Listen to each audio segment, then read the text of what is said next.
Question number 11. If f is a function from a to b is a bijective function. So a இருந்து bங்கிற செட்டுக்கு ஒரு function draw பண்ணியிருக்காங்க. அந்த function bijective ஃபங்க்ஷனா இருக்கு அப்படின்னு சொல்லியிருக்காங்க. ஓகேவா? And if n of b is equal to 7. அதாவது bங்கிற செட்டில் 7 எலமெண்ட்ஸ் இருக்கு.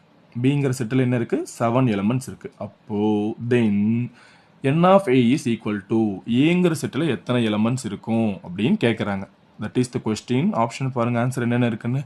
Option A 7, option B 49, option C 1 and option D 14. Solution பார்க்கலாமா? ஸோ என்ன கொடுத்துருக்காங்க? F is a function from A to B. Okay, A to பிக்கு எஃப்ங்கிற function இருக்கு. அந்த function எப்படிப்பட்ட function? Bijective function. Bijective function. So bijective ஃபங்க்ஷன்னா என்ன மீனிங்னா, ஏ அண்ட் பி இந்த ரெண்டு செட்லையும் இருக்க எலமெண்ட்ஸ் சேமாக இருக்கணும். That is the rule. ஓகேவா? பைஜெக்டிவ் ஃபங்க்ஷன் நமக்கு 1 1 அண்ட் ஆன் 2 தெரியும். பட் செட் எலமெண்ட்ஸை பொறுத்து என்ன ப்ராப்பர்ட்டி இருக்குன்னா, இந்த ரெண்டு செட்லையும் சேம் நம்பர் ஆஃப் எலமெண்ட்ஸ் இருக்கணும். அதுதான் ப்ராப்பர்ட்டி. ஓகேவா? ஸோ இப்போ என் ஆஃப் பி 7 கொடுத்துட்டாங்க. அப்போ என் ஆஃப் என்னவா தான் இருந்தாகணும்? 7ஆக தான் இருந்தாகணும். ரெண்டும் சேமாக தான் இருக்கணும். ஓகேவா? ஸோ ஆப்ஷன் எங்கே இருக்குன்னு பாருங்க. ஆப்ஷன் ஏ இருக்கா?